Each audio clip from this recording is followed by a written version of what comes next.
CBSE ने अपने board exam का रिजल्ट जारी कर दिया है। कुछ बच्चे पास हो चुके हैं, कुछ बच्चों की कंपार्टमेंट आई है, तो कुछ बच्चों के एसेंशियल रिपीट है। साथ में बहुत सारे ऐसे भी बच्चे हैं जो अपने मार्क्स से खुश नहीं हैं। उन्हें आगे अगली क्लास में एडमिशन में प्रॉब्लम आ रही है। कम मार्क्स होने के कारण जो उन्हें चाहिए वो नहीं मिल पा रहा है। ऐसे में वो इम्प्रूवमेंट एग्ज़ाम देना चाहते हैं। ओवरऑल आज की वीडियो आप सभी के लिए बहुत इंपॉर्टेंट है। आपको क्या करना है, कैसे करना है और कब करना है, पूरी प्रक्रिया आपके साथ इस वीडियो में शेयर किया गया है। आपसे रिक्वेस्ट है कि पूरी वीडियो को ध्यान से एंड तक देखें। सबसे पहली चीज़ है, हम बात करेंगे 12th के लिए। 12th में आप एक विषय में कंपार्टमेंट दे सकते हो, तो एक ही विषय में इम्प्रूवमेंट एग्ज़ाम भर सकते हो। 10th की बात करेंगे तो 10th में कंपार्टमेंट का एग्ज़ाम हो चाहे इम्प्रूवमेंट एग्ज़ाम हो, आप 2 ही सब्जेक्ट का कंपार्टमेंट दे सकते हो और 2 ही सब्जेक्ट में इम्प्रूवमेंट भर सकते हो। मान लीजिए आपको 11th में साइंस लेनी है, आपको आपके मैथ्स में कम मार्क्स आए, आपके साइंस में कम मार्क्स आए, आपके इंग्लिश में कम मार्क्स आए, तो आप उस सब्जेक्ट का इम्प्रूवमेंट एग्ज़ाम दे सकते हो। भले आपकी कंपार्टमेंट आई है तब भी आप अपना एग्ज़ाम दे सकते हो। दूसरी चीज़ है यहाँ पर एसेंशियल रिपीट। एसेंशियल रिपीट उन बच्चों का होता है जो फेल हो जाते हैं, यानी कि उनको रिपीट करनी है सेम क्लास प्रॉपर्ली दोबारा से। यानी कि आप 10th में फेल हो गए हैं, आप 12th में फेल हो गए हैं, आपको 10th और 12th रिपीट करनी है।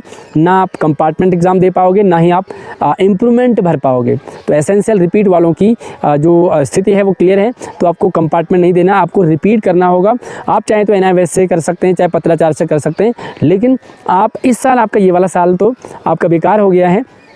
बाद में उनकी करेंगे जिनकी कंपार्टमेंट आई है या जो इम्प्रूवमेंट एग्ज़ाम देना चाहते हैं। जिन बच्चों के कंपार्टमेंट लिखा हुआ है वो इम्प्रूवमेंट एग्ज़ाम नहीं दे सकते।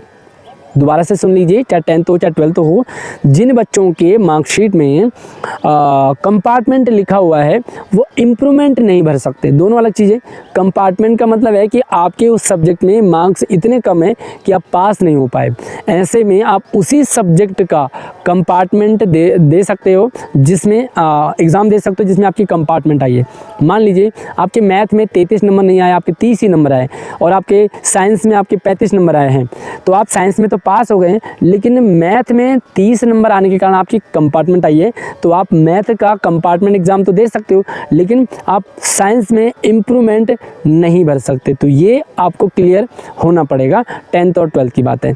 जिनकी इम्प्रूवमेंट आई है तो इम्प्रूवमेंट वाले कंपार्टमेंट का नहीं दे सकते, कंपार्टमेंट वाले इम्प्रूवमेंट का नहीं दे सकते। तो आपका क्लियर है। सबसे पहले तो आप मुझे कमेंट में बता दीजिए कि आप अपने मार्क्स से खुश हैं कि नहीं है, किस सब्जेक्ट में आपकी कंपार्टमेंट आई है और किस सब्जेक्ट में आप इम्प्रूवमेंट चाहते हैं।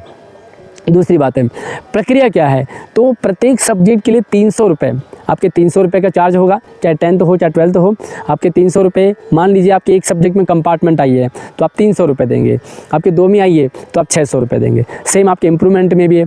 इम्प्रूवमेंट में भी आपको इम्प्रूवमेंट करना है तो एक सब्जेक्ट में आपके 300 रुपये के हिसाब से, 2 में 600 के हिसाब से। ये एक चार्ज है।